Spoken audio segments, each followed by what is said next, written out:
Assalamualaikum warahmatullahi wabarakatuh. Marhaban bikum, kaif halukum jami'an. Welcome to my YouTube channel. Hai kawan-kawan semua, apa kabar? Semoga kita sehat walafiat dan dalam lindungan Allah Subhanahu wa Ta'ala. Perkenalkan, nama saya Inayati Arfani dengan NIM 2219059, jurusan Pendidikan Bahasa Arab di UIN Syekh M. Jamil Jambe, Bukit Tinggi. Pada video aku kali ini, aku akan membahas tentang pembelajaran bahasa Arab yang sama juga dengan video-video sebelumnya, masih tetap dalam pembahasan pembelajaran bahasa Arab. Yang mana pada video kali ini kita akan membahas tentang ilmu tafsir.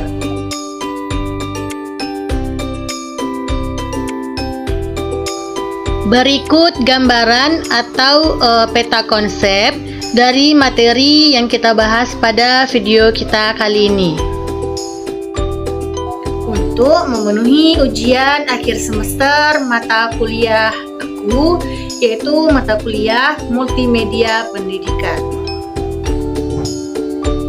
Nah, langsung saja kita masuk ke dalam pembahasan tentang ilmu tafsir. Kawan-kawan semua tahu tidak apa itu ilmu tafsir atau apa itu pengertian dari ilmu tafsir? Nah, jadi ilmu tafsir itu adalah ilmu yang mengkaji tentang pemahaman Al-Quran, menerangkan maknanya, menggali hukumnya, serta menjelaskan ibrah yang terdapat di dalamnya. Dan ilmu ini lebih menitik beratkan pada firman Allah Subhanahu wa Ta'ala yang diturunkan kepada Nabi Muhammad SAW. Nah, setelah kita mengetahui makna atau arti dari ilmu tafsir tersendiri tadi, sekarang kita masuk ke macam-macam ilmu tafsir, yang mana tafsir ini terbagi menjadi 5 macam. Berikut penjelasan dari macam-macam ilmu tafsir. Yang pertama, kita masuk ke dalam pembahasan tafsir birra'yi. Tafsir birra'yi ini terbagi menjadi 2 pula. Yang pertama, tafsir birra'yi mahmud, dan yang kedua tafsir birra'yi al-mazmum. Nah, untuk tafsir birra'yi al-mahmud ini, yaitu artinya yang diperbolehkan. Yang mana tafsir birra'yi al-mahmud ini yaitu metode penafsiran Al-Quran dengan cara ijtihad yang disandarkan kepada ilmu-ilmu usul, baik dari ilmu lughah atau ilmu syar'i dan juga ulumul Quran. Kemudian metode ini didasarkan pada firman Allah Subhanahu wa Ta'ala, yakni maka tidaklah mereka menghayati Al-Quran ataukah hari mereka sudah terkunci. Quran surah Muhammad ayat 2. Adapun beberapa kitab yang termasuk ke dalam tafsir birra'yi al-mahmud ini, yaitu yang pertama Mafatihul Ghaib karya Muhammad bin Umar bin Husain ibnu Al-Hasan bin Ali At-Tamimi At-Tabaristani Ar-Razi. Yang kedua yaitu Al-Jami' li Ahkami Quran. Yang ketiga yaitu Madarikut Tanzil wa Haqa'iqut Ta'wil. Kemudian tafsir birra'yi al-mazmum. Tafsir birra'yi al-mazmum ini yaitu yang tidak diperbolehkan atau yang tercela atau yang terlarang, disebut begitu ya. Kemudian arti dari tafsir birra'yi al-mazmum ini yaitu penafsiran berdasarkan Al-Quran tanpa ilmu atau mengikuti hawa nafsu atau kehendak pribadi, tanpa disandarkan dengan kaidah-kaidah bahasa atau ulumul Quran. Hukum tafsir ini adalah haram sesuai dengan firman Allah Subhanahu wa Ta'ala, Dan janganlah kamu mengikuti sesuatu yang tidak kamu ketahui, tidak mempunyai pengetahuan tentangnya. Quran Surah Al-Isra ayat 36. Yang termasuk ke dalam kitab-kitab tafsir Al-Mazmum ini diantaranya yaitu tafsir Mu'tazilah, tafsir Syiah, tafsir Zaidiyah, dan tafsir Khawarij. Nah, pembagian tafsir yang kedua yaitu tafsir bil ma'sur, yang mana arti dari tafsir bil ma'sur ini yaitu metode menafsirkan Al-Quran dengan Al-Quran, hadis ataupun perkataan para sahabat. Alasannya, para sahabat mendengar penjelasan langsung dari Rasulullah Shallallahu Alaihi Wasallam dan merupakan saksi atas turunnya ayat-ayat Al-Quran. Adapun hukum dari tafsir bil ma'sur ini adalah harus diikuti dan dijadikan pedoman karena merupakan jalan pengetahuan yang benar serta merupakan cara paling aman untuk menjaga diri dari tergelincirnya dan kesesatan dalam memahami kitab Allah. Kemudian ada beberapa yang termasuk ke dalam kitab-kitab tafsir bil ma'sur, antara lain Jami'ul Bayan fi Tafsir Quran atau bisa disebut dengan tafsir At-Tabrani, kemudian tafsir Quranil Azim, kemudian Darul Mansur fi Tafsiri bil Ma'sur. Kemudian pembagian tafsir yang keempat yaitu tafsir fuqaha, yang mana arti dari tafsir fuqaha adalah metode penafsiran dengan menonjolkan penafsiran hukum-hukum yang terkandung di dalam Al-Quran. Tafsir ini diperbolehkan untuk dijadikan pedoman jika penafsirannya telah disepakati. Namun, tafsir ini juga ada yang terlarang jika penafsirannya adalah dari kalangan ulama mazhab Ahmadiyah, Zaidiyah, Syiah, serta mazhab terlarang lainnya. Berikut kitab-kitab yang termasuk ke dalam tafsir fuqaha ini yaitu Ahkamul Quran, yang kedua Ahkamul Quran juga namun berbeda karangan, yang ketiga Al-Jami' li Ahkamil Quran. Kemudian yang kelima pembagian tafsir yaitu tafsir kontemporer, yang mana tafsir ini ditulis oleh ulama-ulama kontemporer yang termasuk ke dalam kitab tafsir tersebut yaitu Jawahir fi Tafsir Quran, kemudian tafsir Al-Manar, kemudian fi Zilalil Quran, yang kemudian tafsir Al-Maraghi, kemudian tafsir Al-Bayani lil Quranil Karim. Nah, yang terakhir pembagian dari tafsir yaitu tafsir bil isyarah. Nah, yang mana pengertian dari tafsir bil isyarah ini yaitu tafsir yang menggunakan metode penafsiran melalui isyarat suci yang timbul dari riyadhah ruhiyah. Nah, orang sufi meyakini bahwa riyadhah ruhiyah bisa mengantarkan seseorang ke dalam derajat yang bisa membuka isyarat-isyarat suci. Tafsir ini biasa disebut tafsir suci atau tafsir tasawuf. Nah, untuk hukum dari tafsir bil isyarah ini yaitu adalah ikhtilaf, yang mana ada yang melarang namun ulama yang memperbolehkan mengajukan beberapa syarat sehingga tafsir ini bisa diterima. Berikut beberapa kitab-kitab yang termasuk ke dalam tafsir bil isyarah, yaitu tafsir Al-Quran atau tafsir Al-Quran Al-Karim, yang kedua Hakikun Tafsir, yang ketiga tafsir Ibnu Arabi, dan yang keempat Ruhul Ma'ani. Nah, selanjutnya kita masuk ke dalam metode tafsir, yaitu metode tafsir itu sendiri artinya suatu prosedur sistematis yang diikuti dalam upaya memahami dan menjelaskan maksud kandungan Al-Quran. Nah, terfikir di pikiran kita, jika kita membahas tentang metode, otomatis secara tidak langsung metode itu tidak hanya satu, namun banyak metode-metode atau mungkin lebih dari 2 ataupun lebih dari 3. Nah, pada ilmu tafsir ini metodenya itu terbagi menjadi 4. Sekarang kita akan masuk ke dalam pembahasan tentang metode ilmu tafsir.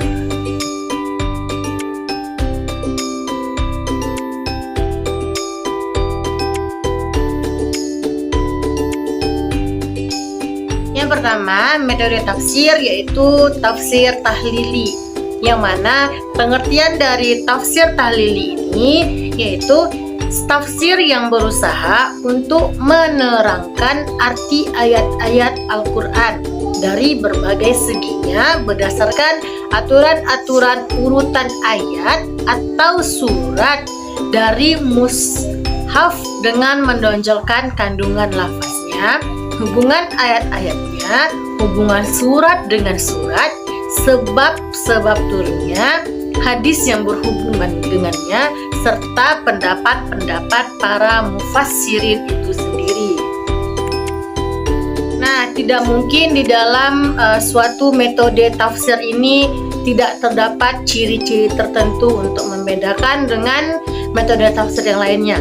Jadi di metode tafsir tahlili ini memiliki beberapa ciri-ciri, diantaranya ada 5 ciri-ciri metode tafsir tahlili.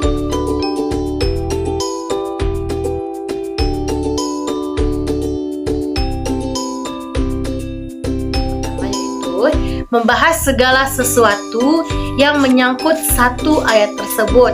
Yang kedua, tafsir tahlili ini terbagi sesuai dengan bahasan yang ditonjolkannya seperti hukum, riwayat, dan lain-lain.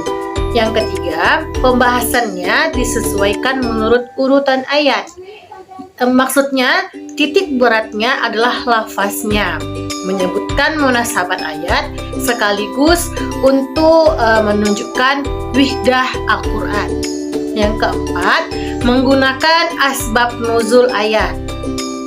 Mufassir beranjak ke ayat lain setelah ayat itu dianggap selesai, meskipun masalahnya belum selesai karena akan diselesaikan oleh ayat selanjutnya.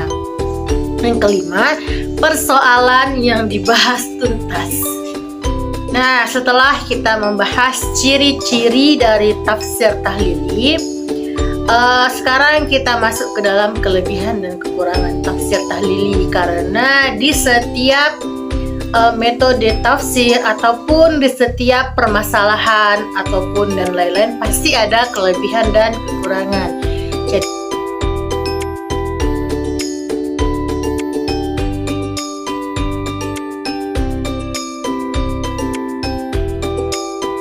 Jadi sekarang kita masuk ke dalam kelebihan tafsir tahlili. Kelebihan tafsir tahlili ini ada 2, yaitu ruang lingkupnya sangat luas, dan yang kedua dapat memuat berbagai macam ide. Nah, sedangkan untuk kekurangan tafsir tahlili ini ada 3. Yang pertama yaitu menjadikan petunjuk Al-Quran parsial atau bagian-bagian. Yang kedua, melahirkan penafsiran yang subjektif. Yang ketiga, kajiannya tidak begitu mendalam.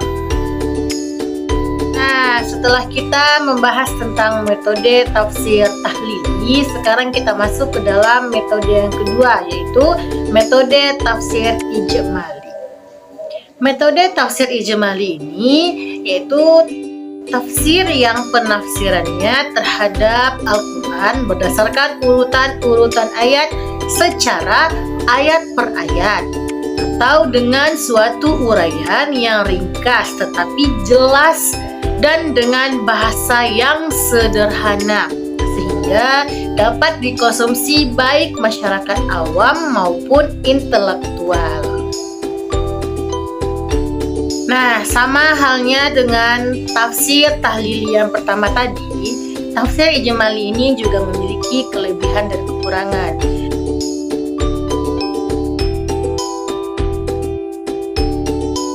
Tafsir ijmali ini ada 3, yaitu yang pertama, karakternya yang simplistis dan mudah dimengerti. Yang kedua, tidak mengandung elemen penafsiran yang berbau Israiliyat. Yang ketiga, lebih mendekati dengan bahasa Al-Quran. Sedangkan kekurangan dari tafsir ijmali ini ada satu. Yang pertama, menjadikan petunjuk Al-Quran bersifat parsial dan tidak ada ruang untuk mengemukakan analisis yang memadai. Nah, tadi sudah kita bahas dua metode tafsir yang diketahui. Sekarang kita masuk ke dalam metode tafsir yang ketiga, yaitu tafsir muqarin. Nah, membahas tentang tafsir muqarin, tafsir ini adalah tafsir yang berupa penafsiran sekelompok ayat-ayat yang berbicara dalam suatu masalah dengan cara membandingkan antara ayat dengan ayat, antara ayat dengan hadis, baik dari segi isi maupun redaksi, atau antara pendapat-pendapat ulama tafsir, dengan menonjolkan segi-segi perbedaan tertentu dari objek yang dibandingkan.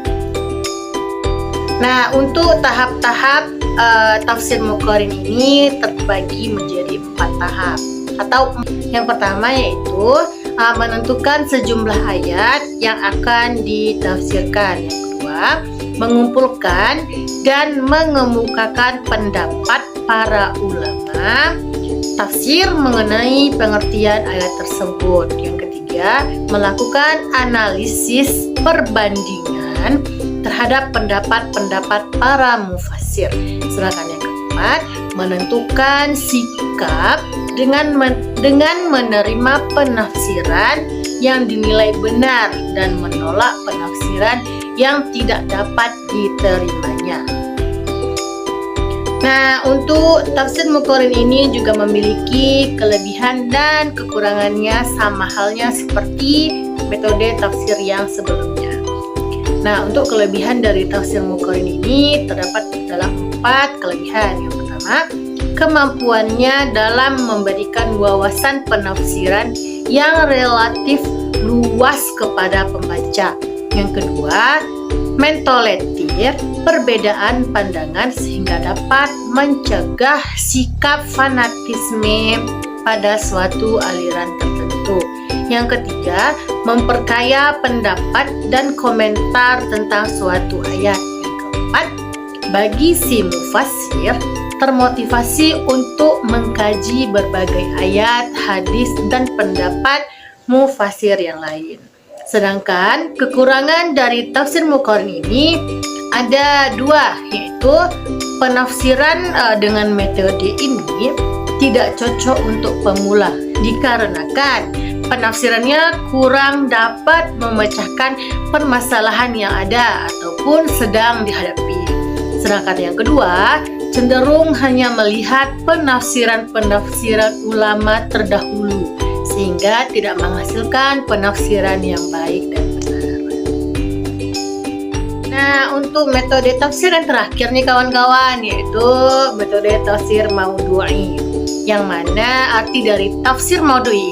Tafsir yang berusaha mencari jawaban Al-Quran tentang suatu masalah dengan jalan menghimpun ayat-ayat yang berkaitan dengannya, lalu menganalisisnya lewat ilmu-ilmu bantu yang relevan dengan masalah yang dibahas. Itu kemudian melahirkan konsep yang utuh dari Al-Quran tentang masalah tersebut. Nah, sekarang kita masuk ke dalam langkah-langkah tafsir maudhu'i. Langkah-langkah tafsir maudhu'i itu ada 8 langkah.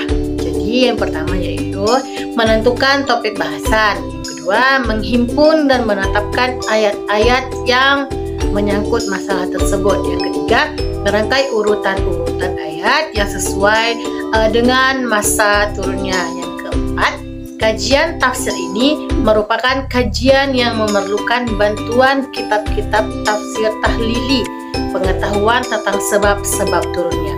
Yang kelima, menyusun pembahasan dalam satu kerangka yang sempurna. Yang keenam, dalam melengkapi pembahasan dengan hadis-hadis yang menyangkut masalah yang dibahas itu. Yang ketujuh, mempelajari semua ayat-ayat yang terpilih dengan jalan menghimpun ayat-ayat yang sama pengertiannya. Yang kedelapan atau yang terakhir, pembahasan dibagi dalam beberapa bab. Jadi di dalam tafsir Maudhu'i ini juga terdapat kelebihan dan kekurangannya. Jadi kita sekarang bahas ke kelebihan terlebih dahulu ya. Untuk kelebihan dari tafsir Maudhu'i ini ada beberapa kelebihan, di antaranya yaitu yang pertama, menghindari problem atau kelemahan metode lain. Yang kedua, menafsirkan ayat dengan ayat atau dengan hadis, satu cara terbaik untuk menafsirkan Al-Quran. Yang ketiga, kesimpulan yang mudah untuk dipahami. Yang keempat, metode ini memungkinkan seseorang untuk menolak anggapan adanya ayat-ayat yang bertentangan dalam Al-Quran. Yang kelima yaitu menjawab tantangan zaman, praktis dan sistematis ataupun dinamis. Yang keenam yaitu membuat penahan menjadi utuh. Kemudian untuk kekurangan dari tafsir Maudhu'i ini cuma ada dua, yaitu memenggal ayat Al-Quran dan yang kedua membatasi pemahaman Al-Quran. Alhamdulillahirrabbilalamin. Alhamdulillah video aku kali ini sudah selesai. Semoga bermanfaat dan bisa menambah wawasan kawan-kawan semuanya.